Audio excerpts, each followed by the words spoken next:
I'm going to fit these hook bits. We've got the reservoir caps, we've got lever blades, we've got the bore caps, and we've got the adjuster knobs, and I'm going to fit those onto my standard hook brakes. I'm going to start with the caliper end. So the first thing I'm going to do is I'm going to take the brake pads out. I have already completely washed the brakes, because if there is any gunk I don't want it ending up inside. And take the pads out like that. Just going to use this Hope bore tool, and it fits in each of these, and you can put an Allen key through there and should just be able to unscrew them. So the tool goes in here, and it's just a case of loosening it like that.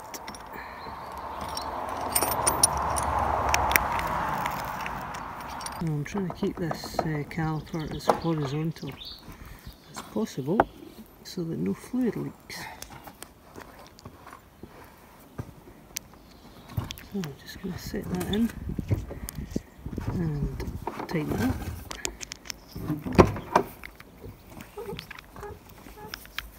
Put the Allen key through it.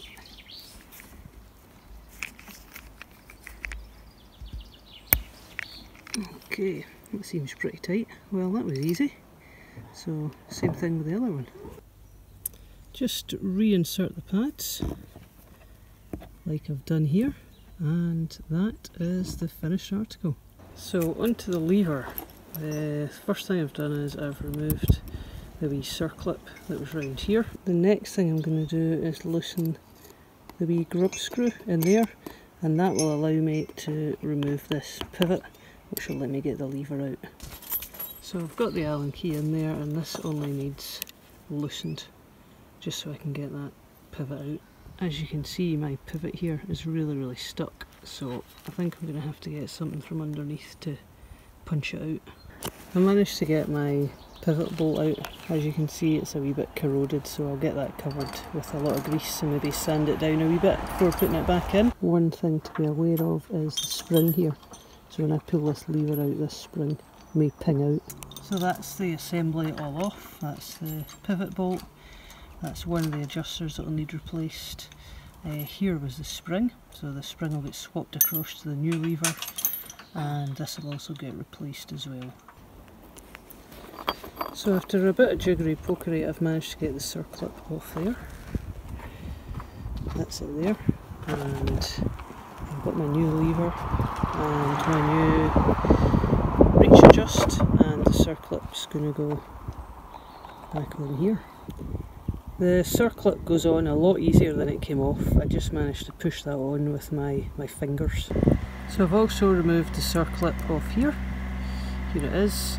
This time I used my Leatherman and this screwdriver that I'm holding, and now all I need to do is just fit this. So that's the lever more or less back together. So the pivot bolt here is going to go through there once the spring's compressed. So the last thing to remember is to tighten up this bolt again. These are the finished levers. To replace the Hope reservoir cap, the first thing to do is undo these two bolts.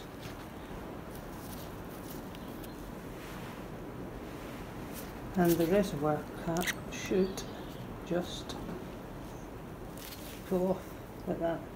I have my replacement reservoir cap and screws here. So I've topped this up so that it's pretty much overflowing with fluid, and I'm just going to roll the diaphragm in from one end to the other.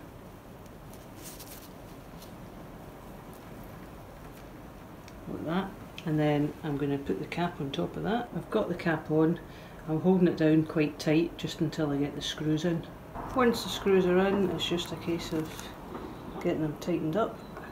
There's been quite a lot of fluid has come over the top of the cap and down the side of the lever here, so what I'll do is I'll just give it a good clean with some disc brake cleaner and then clean rag, dry it up. And that's it, job done. New reservoir cap fitted.